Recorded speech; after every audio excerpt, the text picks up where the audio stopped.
So why do I feel so strongly about the so-called prosperity gospel? There's an easy answer, but before I give it, let me define it a little bit. It's on a continuum from the most radical to what would be called soft or light.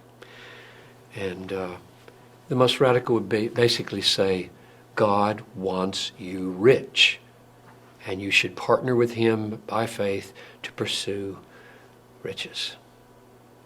And the justification would be given, can't accomplish much in life without money. And so go for it. Or another rationale might be, you're kingdom kids, and kingdom kids don't wear tattered clothes. They dress like the king, and so on. The light would be simply being more cautious not to say those gross things about wealth, but to minimize sin and minimize pain and only talk about how well things will go for you if you follow Christ. So why do I abominate this so-called gospel? I think it is another gospel. And the first reason would be simply to go straight to the Bible and see what Paul says about those who want to be rich. I mean, it's just, he says, this is 1 Timothy 6:6, now there's great gain in godliness with contentment. In other words, without craving for stuff. For we brought nothing into the world, and we cannot take anything out of the world. If we have food and clothing, with these we'll be content. It's just amazing. But those who desire to be rich, now here's the key text, this is verse 9. Those who desire to be rich fall into temptation, into a snare, into many senseless and harmful desires that plunge people into ruin and destruction. For the love of money is the root of all kinds of evils. It is through this craving, that is, this craving to be rich, that some have wandered away from the faith and pierced themselves with many pangs. In other words, the very thing that leads people to suicidal piercings of pangs, namely the desire to be rich, is nurtured and cultivated by the prosperity preachers. They are encouraging that this suicidal behavior happen. That's abominable. Or Jesus said, it's easier for a camel to go through the eye of a needle than for a rich man to enter the kingdom of heaven.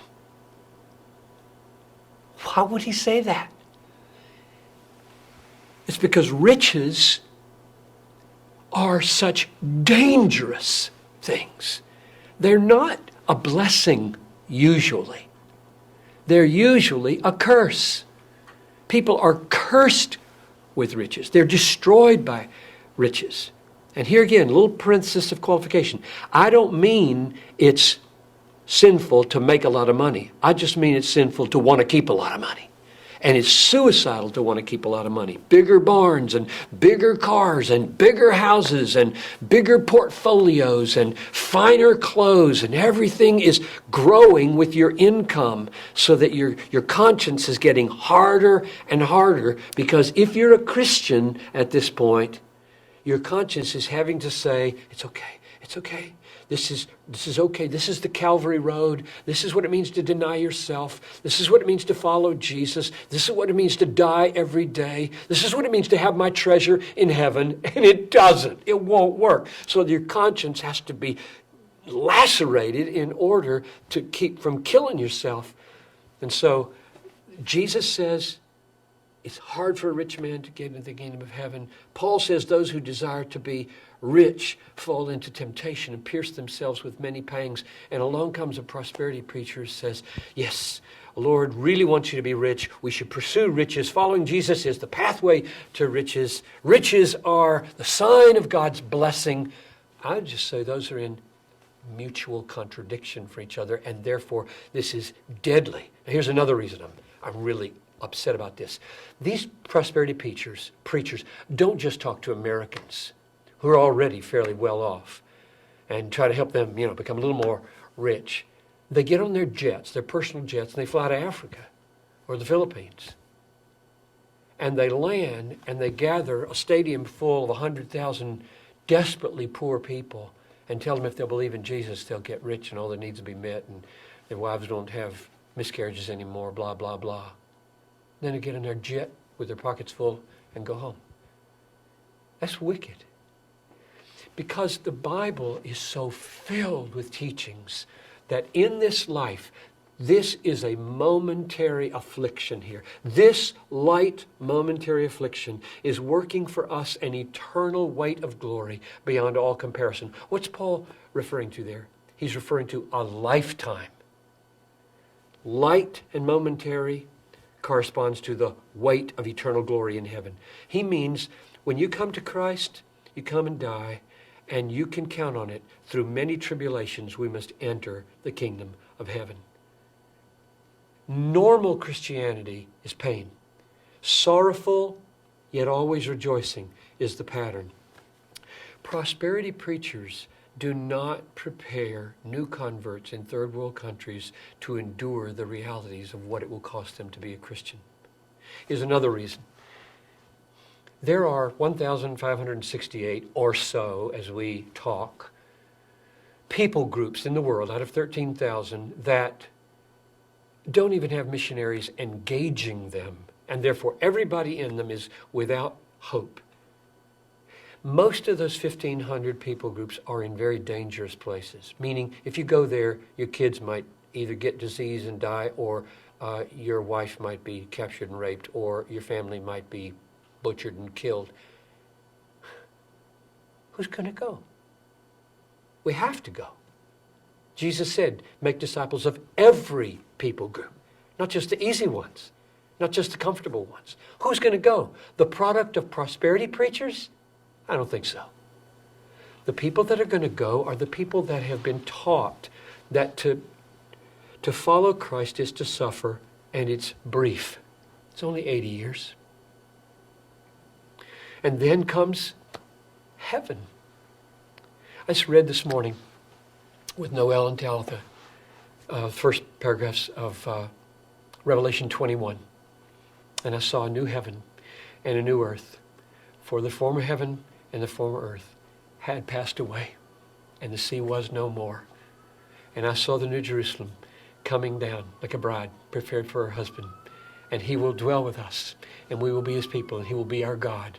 And then every tear will be wiped away, and every pain will be gone. For the former things have passed away.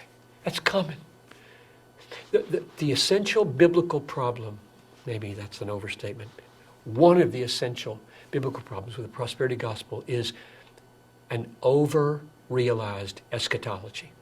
Meaning the things that are promised gloriously for us. We're all going to be rich. We're going to own the world. We're going to judge angels. Paul used that argument in 1 Corinthians 3. Don't you realize that you are going to inherit the world? The world is yours. Paulus is yours. Cephas is yours. Life is yours. Death is yours. And the conclusion he drew was, why would you boast in men? In other words, why wouldn't you take that as a means of enabling you to suffer and be lowly and kind and servant-like and walk on this Calvary road and take the pain of being a Christian? That's coming. But what they do, instead of say, we have to wait for that and pour our lives out through many tribulations here, they say, bring it now. Bring it now. The kingdom's already here, right? Jesus brought the kingdom. And it's the overlap of these two ages they don't understand. The new age is a beautiful age. And there are healings that happen in this world. I don't deny that. I just deny very vehemently everybody's going to be healed. You let these prosperity preachers with their healing talk and their word of faith talk go to the 4th floor of Augustana Home, or go to the emergency rooms or to the intensive care rooms of hospitals. Go there and preach your gospel. No, they don't. They wear their nice clothes, stand up with the lights, money strewn all over the thing, with people out here who desperately want somebody to tell them how to get rich, and there they make a lot of money that way. They don't go to the places where it's impossible to deal with reality unless you've got a theology of suffering. And so for all those reasons and more, It's a tragic thing that one of our greatest exports of America is the prosperity gospel. People are being destroyed by it. Christians are being weakened by it. God is being dishonored by it, and souls are perishing because of it. And a lot of guys are getting rich on it.